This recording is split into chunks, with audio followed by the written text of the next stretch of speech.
I woke up this morning at 4:30 in the morning, and I wasn't sure why I did that. It could have been the fact that I was having trouble coming to terms with the fact that the 20 wealthiest Americans this is like an unbelievable stat, have the same wealth as 50% of the entire US population, 152 million people. And it's a staggeringly scary number. So I wasn't sure whether it was because of that or because I was so excited to be interviewing Raj Patel today. And I think it's the combination of the two, because Raj has been a phenomenally relentless person for talking about food justice and social justice more generally, and putting people before profit. He is a writer, an academic, a big thinker. He is a motivational speaker for a better world, and he's a good friend of mine. And so it's a great honor to have him here talking with us about social change. He's written two fabulous books, The Value of Nothing and Stuffed and Starved. Stuffed and Starved is a must-read. It is one of the most eloquent stories about how it is that both this world walks with hunger and malnutrition because of over-nutrition. And he is one of those people who you want on your side. And so he's been inspiring me for years, and perhaps many of you out there. And so it's important to come together to chat a bit about how we're going to make this world a better place. And for us, social change and how to make it happen is critically important for our work. We know that food insecurity is not going to be solved by handing out food. And as such, Community Food Centres Canada's mandate is to help create vibrant food organizations that marry dignified, respectful, health-focused frontline programming, meeting people in effect where they're at, with initiatives that support low-income communities to speak out and mobilize around the larger structural issues that underpin poverty, marginalization, and poor health. Think low minimum wages, inadequate benefits, paltry social assistance rates, unaffordable housing, and childcare. It's really important that we create spaces and dedicate resources in our organizations to make noise about these issues and support those most affected to lead, to tell their stories, and to link these stories to public policy change. At Community Food Centres Canada, we also firmly believe that people acting together, people acting in concert, makes change happen. And it's always been thus. Think about labor legislation, the women's right to vote, civil rights, the end of apartheid, the $15 wage in Seattle. Our organizations must not be trapped by service. We need to contribute to a strong and vocal and engaged civil society that is asking always for equality and justice and fairness, and making the case to put people and the health of our planet first. And so there you see why we're really excited to have Raj talk to us today. So Raj, welcome to the headquarters of Community Food Centres Canada. It's great to have you. It's good to be here. So I thought I would ask start by asking you, Raj, why so much of your activism revolves around issues related to food? Why is food such an important lens for you through which to see the world? Well, I mean, there are a couple of reasons. One, it's certainly for me the way that I got into thinking about justice. When I was, very young, I was in India and saw the poverty there, and it just really got to me. I was like 5 years old, and it depressed me incredibly, and I was very upset about it. And when I came back to England, started renting out my toys so that we could send the money to stop famine. That clearly hasn't worked, but the idea about food being a sort of really visceral way of getting into understanding justice is something that that I think all of us have. Otherwise, the images of hungry people that we see on our TV screens wouldn't be so moving. So I think food and justice go together. I mean, particularly this time of year here in Austin, there's the local community, the local food bank has a poster saying it's the season to be jolly or to be merry, and that's crossed out, and it is the season to feed the hungry. But in general, I mean, I think where I've seen the most inspirational change has been around food and the food system. In 1999, I was one of thousands of people who were on the streets in Seattle, when the World Trade Organization meetings were happening.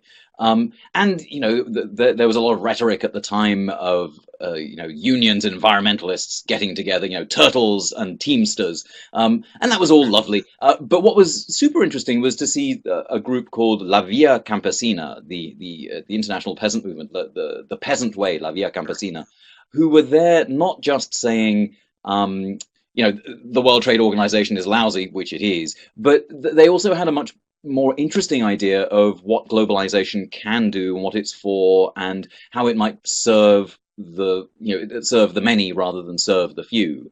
And I'm liking, I was really inspired by that to start thinking a lot harder about how food gets to be both a sort of sign of the way that the global economy is structured and global politics works, but also a way that people can fight back.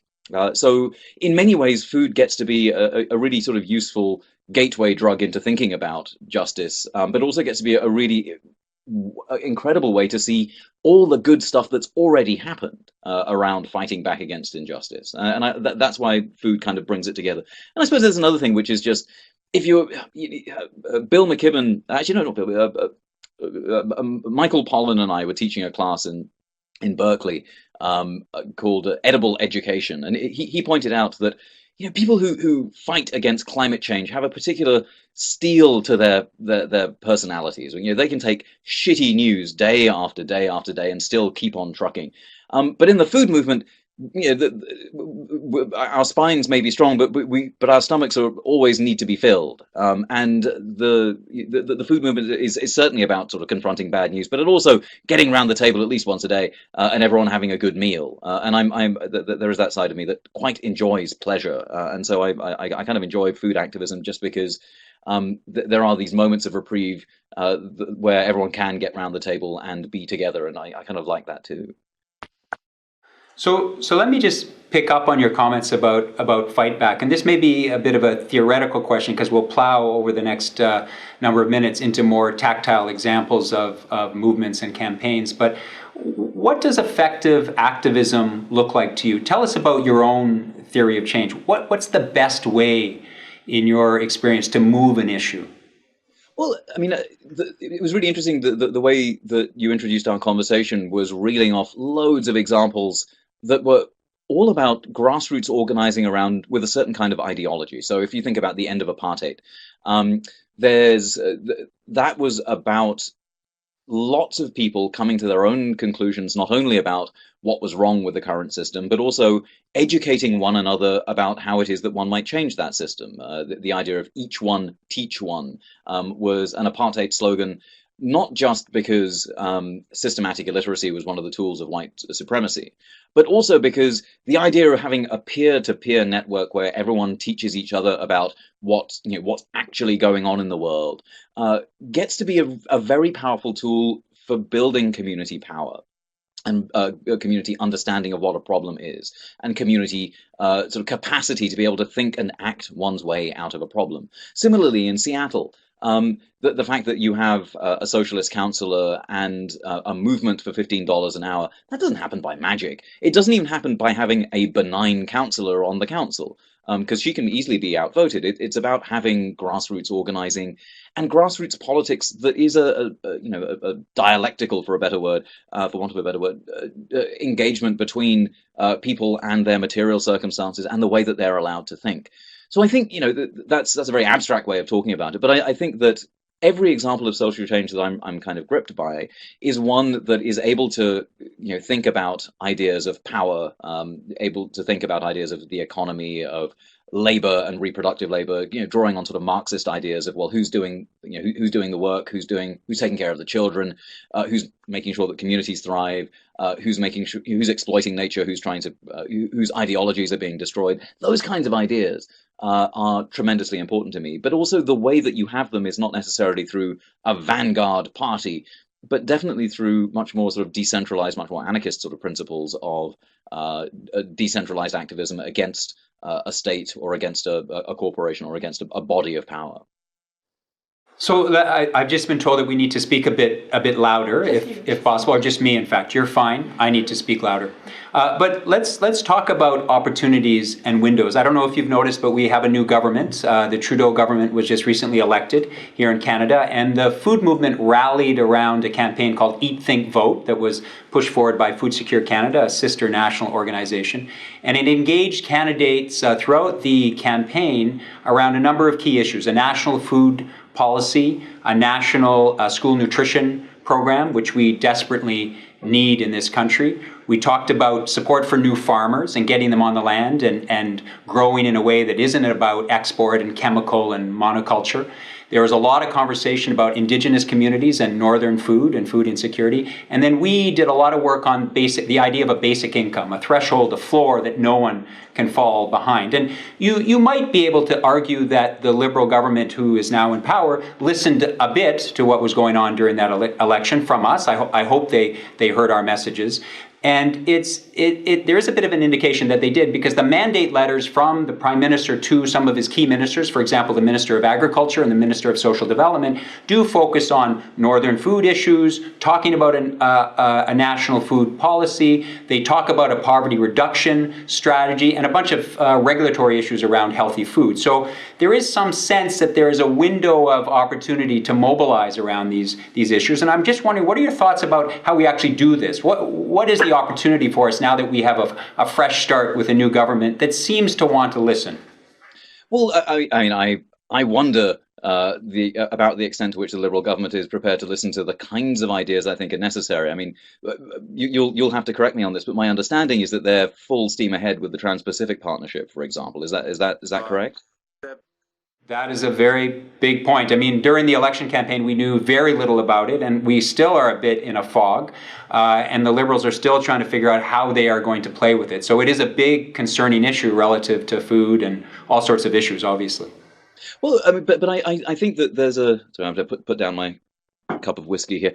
I mean, there is a sort of issue where, particularly with any government, one has to sort of have pessimism of the intellect and optimism of the will. I mean, it's terrific that Stephen Harper is no longer bringing your country into disrepute, but it's also, I think, important to sort of think about what it is that is going to be motivating and pulling this government in the directions that it naturally wants to fall into a sort of pro-business, but with sort of soft fuzzy lines around social issues sort of direction. And I wonder whether what really needs to happen in the food movement is for the food movement to be thinking much more seriously about its links to other kinds of movement that are already alive and well.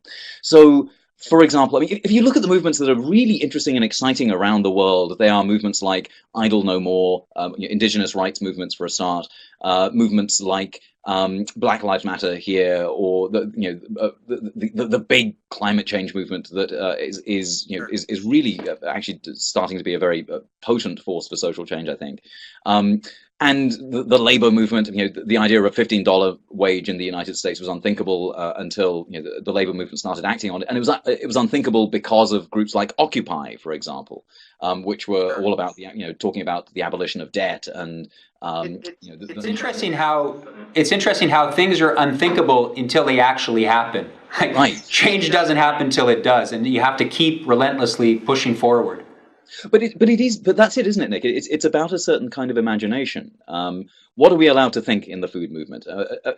Excuse me. To some extent, what we're allowed to think about is food, and that's unfortunate, because food is just a part of a much bigger system. I mean, we ought to be allowed to think about nature. We ought to be allowed to think about culture and cosmology and about lives and about housework, and we need to be thinking about fossil fuels and their demise. We need to be thinking about debt, and all of a sudden, if we're allowed to think about all those things, we have a lot more to think about, but B, we have many more allies, and I think that the idea of building these kinds of rigorous sort of cross-party or sort of cross-issue solidarities is hard and important.